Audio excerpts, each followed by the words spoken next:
যদি ইন্ট্রোডিউস না হয় তাহলে কিন্তু পিআরএ নির্বাচন হওয়ার কোনো সম্ভাবনা নেই। আসলে রাজনৈতিক দলগুলি তার নিজস্ব কর্মসূচি পালন করবে, এটাই স্বাভাবিক, এবং এটা আমরা মনে করি যে গণতান্ত্রিক চর্চার একটা খুব উর্বর ভূমি বলে আমরা মনে করি। কিন্তু আপনাকে লক্ষ্য করতে হবে যেই দাবি দেওয়া নিয়ে আন্দোলনটা করছে তার যৌক্তিকতা কতটুকু। আমরা দেখলাম যে জামাতে ইসলামী এবং সমমনা বেশ কয়েকটি দল নিয়ে তারা 5টি দফা নিয়ে আন্দোলন করছে। এখন 5টি দফা যদি আপনি বিশ্লেষণ করেন, একটা প্রথম তারা বলেছে জুলাইয়ের চেতনায় আগামী নির্বাচন হতে হবে। তা আমার মনে হয় এই ব্যাপারে সবাই কিন্তু ঐক্যমত। সেখানে পিআর পদ্ধতির কথা বলা হয়েছে, সেটা পরে আমি আসছি, পিআর আলাদা তাদের। এটা জুলাইয়ের চেতনা নিয়ে আগামী দিনে নির্বাচন করতে চায় বা বাংলাদেশটা পরিচালিত করতে চায়, এটা সকল রাজনৈতিক শক্তি ঐক্যমত। আবার দ্বিতীয় বলছে তারা পিআর। পিআর এখন এটা নিউ কনসেপ্ট, আপনি দেখবেন এটা নতুন কনসেপ্ট, এটা কিন্তু আমরা আগে শুনি না, সাম্প্রতিককালে শুনেছি। এবং ঐক্যমত কমিশনের যে আলোচনা সেখানে এইটাও কোনো এজেন্ডা ছিল না। সুতরাং আমরা মনে করি এটাকে নূতনভাবে উপস্থাপন করে রাজনৈতিক অঙ্গনে একটু আলোচনায় আসতে চায় জামাত ইসলামী বা অন্যান্য দলগুলি। 3 নম্বরে আপনি দেখবেন যে লেভেল প্লেইং ফিল্ড, এইটার জন্যই তো আমরা 15টি বছর আন্দোলন সংগ্রাম করেছি, এত রক্ত দিয়েছি, এত লোক শহীদ হয়েছে, ভোটের অধিকার প্রতিষ্ঠার জন্য কথা বলেছে। সুতরাং এইটার ব্যাপারে কারো দ্বিমত নাই। তারপর 3য় নাম্বার আছে আপনার 1 2 3, 4 নম্বরে হলো মনে হয় এই যে বাকি আমি এক পিআর ছাড়া বাকি 4টার ব্যাপারে কোনো রাজনৈতিক দলের কোনো দ্বিমত নাই। তাহলে পিআরটা কেন হঠাৎ নিয়ে আসা হলো? কারণ আপনি জামাতে ইসলামের যদি আপনার প্রিভিয়াস রাজনীতির হিস্ট্রি দেখেন, তারা কখনো কিন্তু পিআর সম্পর্কে বলে নাই। বরং আরেকটি মানুষ দেখবেন যে তারা যখন ঐক্যমত কমিশনের সময় যে দাবি উত্থাপন করেছিলেন সেখানে তারা বলেছিলেন যে আপার হাউসে পিআর হতে পারে। কিন্তু এখন আজকে আজকে দেখবেন যে লোয়ার হাউসের কথা, এখন তারা কিন্তু তাদের স্থান থেকে পিছিয়ে যাচ্ছে।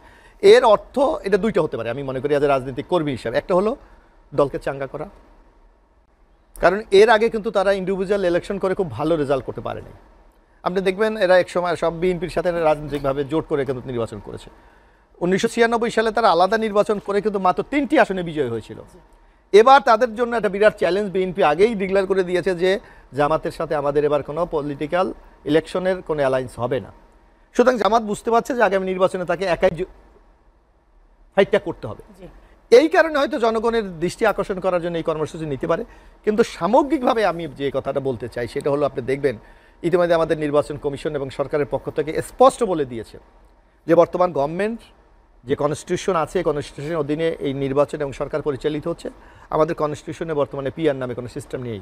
যদি ইন্ট্রোডিউস না হয় তাহলে কিন্তু পিআর নির্বাচন হওয়ার কোনো সম্ভাবনা নেই। এবং আমরা ঐক্যমত কমিশনের যে আলোচনাগুলো দেখছি সেখানে এখনও পিআরকে তারা এই আলোচনায় অন্তর্ভুক্ত করে নাই। সঙ্গে আমরা ধরে নিতে পারি আগামী নির্বাচন পিআরের বাইরে হচ্ছে। আর একটু ব্যাপার আপনাকে খেয়াল রাখতে হবে যে আপনার যে কোনো রাজনৈতিক দলের উচিত জনগণের মনস্তাত্ত্বিক জিনিসটাকে সামনে রেখে তারা এগিয়ে যাওয়া। আপনি দেখেন বাংলাদেশের মানুষকে আসলে পিআর সম্পর্কে খুব একটা জ্ঞাত তারা, মানে আপনি বলতে চাচ্ছেন একদম পিআর ছাড়াই নির্বাচন হবে? না, আমি বলছি যে আপনি যে কোনো, এই যেমন আপনি মনে করেন আজকে এই যে দেখেন দীর্ঘদিন পর্যন্ত রাজনৈতিক দলগুলির একটা দাবি ছিল যে রাজনৈতিক দলগুলির অধীনে অবাধ সুষ্ঠু নির্বাচন হয় না, যার কারণে একটা নিউট্রাল গভর্নমেন্ট দরকার। সেটাকে আপনি কেয়ারটেকার বলেন, ইন্টেরিয়াম গভর্নমেন্ট বলেন, নির্বাচনকালীন বলেন, যে নামে আপনি তাকে অভিহিত করেন, কিন্তু আমি একটা নিউট্রাল বডি চাই। এইটা কিন্তু বাংলাদেশের মানুষ এখন অ্যাকসেপ্ট করেছে। এখন পিআর সম্বন্ধে আমরা সেই দিন একটা ইসে দেখলাম, একটা জরিপে দেখলাম যে প্রায় 76 না 56 না আরো বেশি বানায় তারা, যেটা দেখেছি 56% পক্ষে 22% বিপক্ষে। কিন্তু বিএনপির যে সালাউদ্দিন আহমেদ তিনি বলেছেন যে পিআর জনগণের সাথে, এরকম কথাই বলেছেন। এটা রাজনৈতিক দলগুলি যদি জনগণের সাথে রিলেশন না থাকে তাহলে তো সে জনসমর্থন পাবে না, ম্যান্ডেট পাবে না। আর ম্যান্ডেট না পেলে রাজনৈতিক দল তার যে ম্যানিফেস্টো, তার যে কর্মসূচি সেটা বাস্তবায়ন করারও তো সুযোগ পাবে না। তো যার কারণে আপনাকে আমি মনে করি পিআর এই মুহূর্তে খুব একটা গুরুত্ব পাবে বলে আমার কাছে মনে হচ্ছে। মানে সেটা কি পরবর্তীতে নির্বাচিত সংসদ সদস্য যারা আসবে সংসদে, এখানে জামাতে ইসলামী বা ইসলামী আন্দোলন চমৎকার একটা সুযোগ তাদের সামনে আছে আমি মনে করি ব্যক্তিগতভাবে। সেটা হলো আগামী নির্বাচন তো হবে এবং রাজনৈতিক দলগুলি জনগণের কাছে তারা কিছু ম্যানিফেস্টো মানে অঙ্গীকার করবে, কমিটমেন্ট করবে আমরা আগামী দিনে কি করতে চাই। আমার মানে জামাতে ইসলামী বা ইসলামী যারা আন্দোলন চায় তারা জনগণের কাছে আপিল করতে পারে যে আমাকে ম্যান্ডেট দাও, আমি আগামী দিনে এইটা বাস্তবায়ন করবো। সুতরাং জনগণ যদি তাদের পক্ষে রায় দেয়